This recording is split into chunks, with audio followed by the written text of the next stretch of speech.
For a long time, I've been unraveling what we mean when we say landscape. The title of my exhibition is Soil Horizon.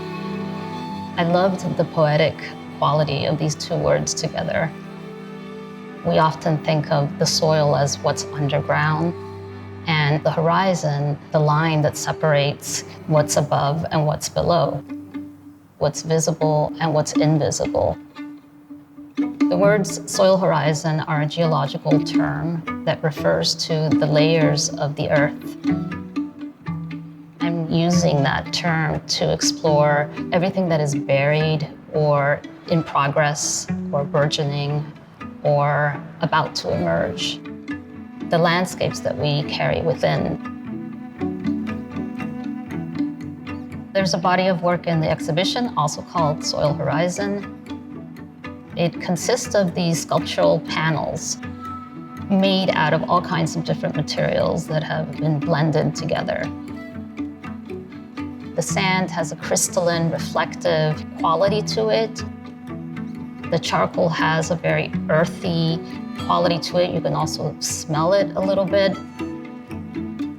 It becomes a very sensual experience of these materials that are coming together to create what fuses and merges together as an image. The copper, which is the bottom layer and the substrate that the image is built upon, is reflective. And as you're walking in front of the panels, you see yourself in these blurry reflections.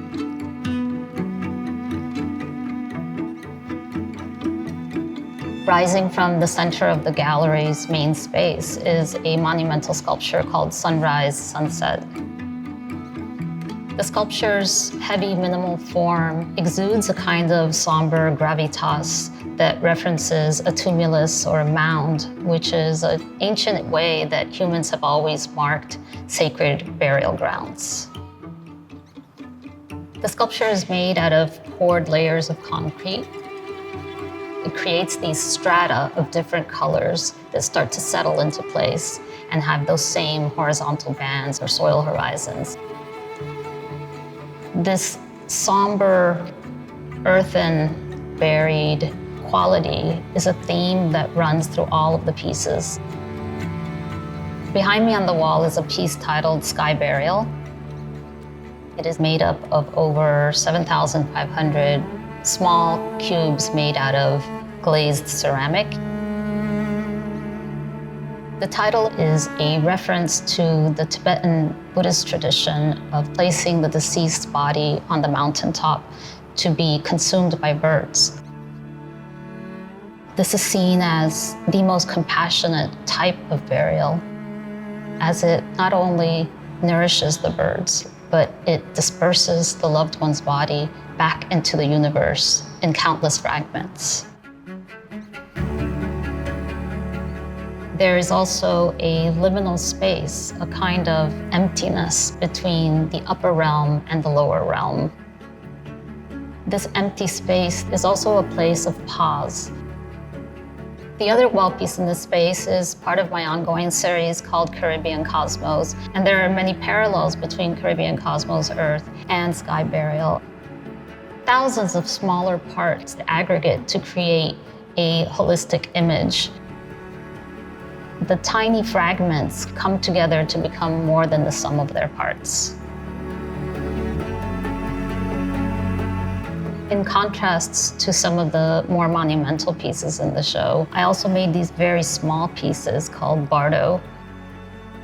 Bardo is a Tibetan Buddhist concept, and it means gap. It means liminal space. For example, the state between waking and dreaming, or in-breath and out-breath. It is in these liminal spaces that we have unique opportunities to really pay attention. Each of those horizontal lines of the soil horizon becomes the precise place at which there is a before and an after, the precise place of change.